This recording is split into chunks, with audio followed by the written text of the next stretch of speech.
Alright, hi Avery Dennison team. This is Mary Maurer, and I am sitting here today with Dave Larish.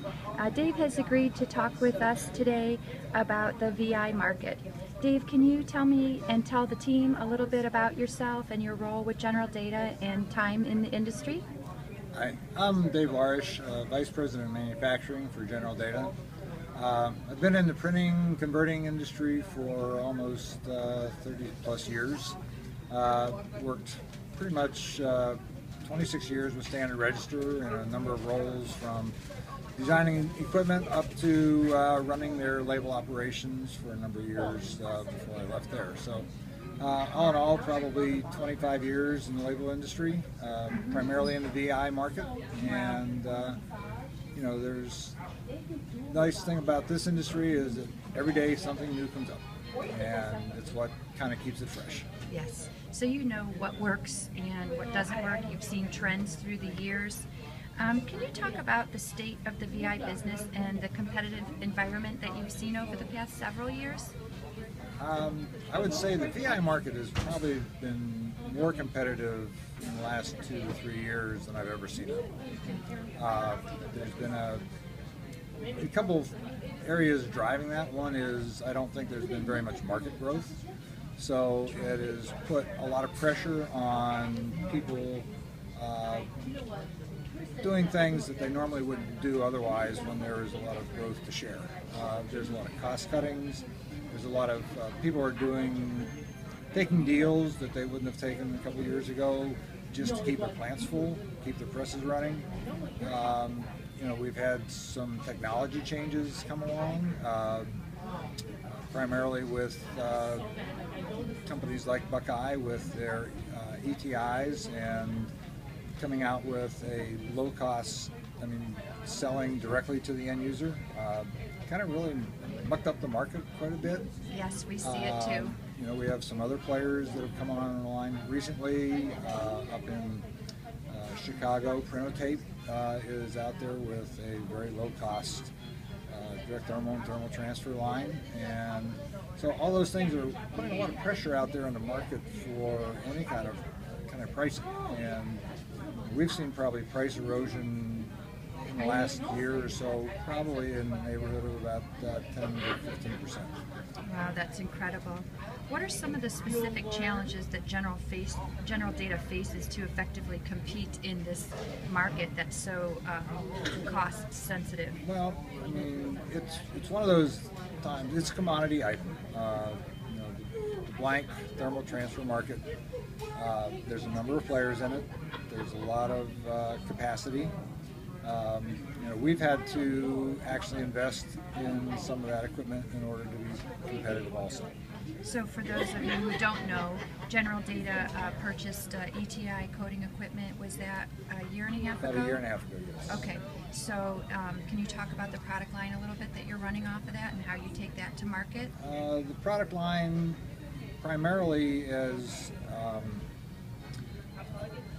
we've got two products we run off there. One is called Premium Brand, which is a standard face sheet, standard liner with a pretty aggressive adhesive.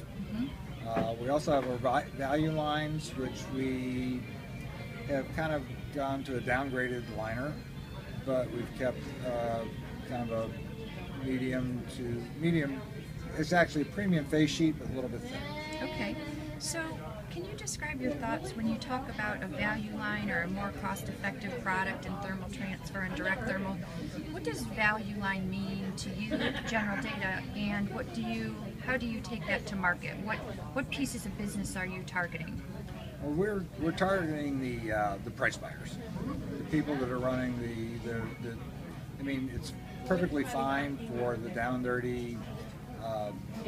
Slap it on a box, ship the box, and get it to a customer. And so those type of customers are, you know, they're price buyers. They're out there, they're looking for the best deal. We sell primarily through the brokerage trade, where they will sell you down the river for half a cent. So there is no loyalties there. And it's all about price. Is that mostly the 4x6 blanks and the 3x8? What is that?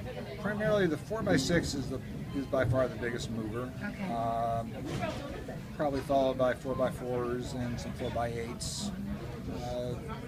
They're very, a lot of times we don't know where the end use is going. I mean, Right. we're selling through a broker who sells it to somebody else that, they don't always tell us what it's being used for, what it's being used on. It's just that they buy it. And Not to put you on the spot with numbers, but what would you say percentage-wise, if you're looking at thermal transfer, and this is fine just to talk about general data terms, of your thermal transfer business, what percentage of it is price buying? I'd say it's probably close to 50%. Okay, yeah, that's pretty significant. And it's it's one of those things that it's continually to grow. Our value line, just to give you an example, our standard line of thermal transfer, 3-inch, 8-inch rolls, mainstay, is declining somewhere around 2% a year. Okay. Our value line is growing somewhere in the neighborhood of about 25 to 30% each month over month. That's incredible. Can you talk about, what are your thoughts on thin liner? I heard you mentioned on your product that you're running, it's standard face with thin liner. Can you talk a little bit about your thoughts on thin liner versus thin face with thin liner? Is there room for both? So first, why did you choose standard face with thin liner? One of the things that the end use of the label, it has to print well. It has to be a premium thermal transfer sheet. We've seen some pretty bad sheets out there that we've kind of rejected because you don't get good grading on the barcode, you don't get good dispensing off of the, a lot of places use peel and present off of the printer. So when it comes out, if that base is too flimsy, it comes out and flops down, gets stuck, and people don't like it. So it can be thin, but it would have to be stiff. It has to have a certain amount of stiffness available to it. Thin liners are throwaway. Liner is something that everybody has to deal with when they're dealing with labels. So the thinner you can make it, the less they have to throw away.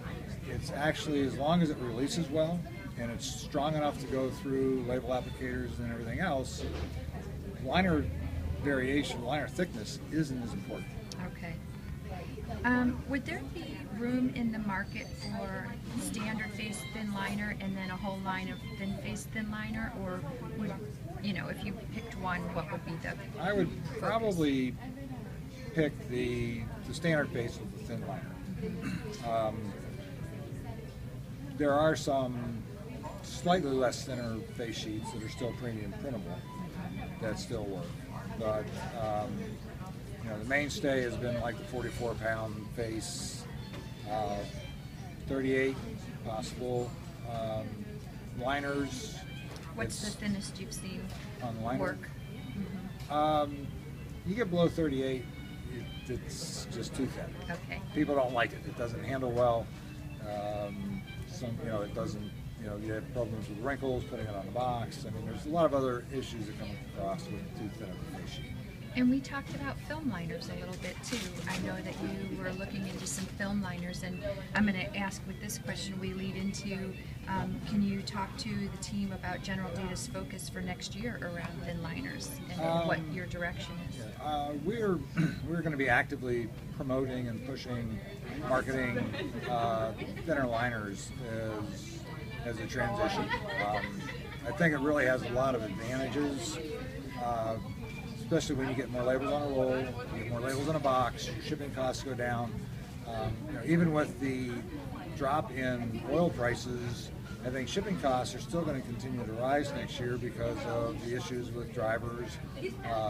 FedEx, UPS have already announced huge increases in their shipping rates and the way that they're going to be calculating rates, which is based on the box size and all this other things. So it's going to be a big advantage from a shipping cost. I mean, shipping costs can add up to 40 to 50 cents a thousand to our overall cost.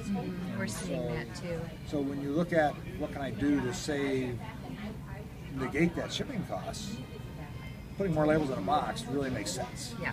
And so yeah, going to take a little bit of marketing. It's going to take some promotion. But I think once people catch on, and I think once some of the bigger players start to recognize that, hey, the value, this has got a lot of value to it, I think you're going to start to see it take off. And eventually, I think you're going to see traditional face sheet with the thin liner being more the mainstay in the VI market long term.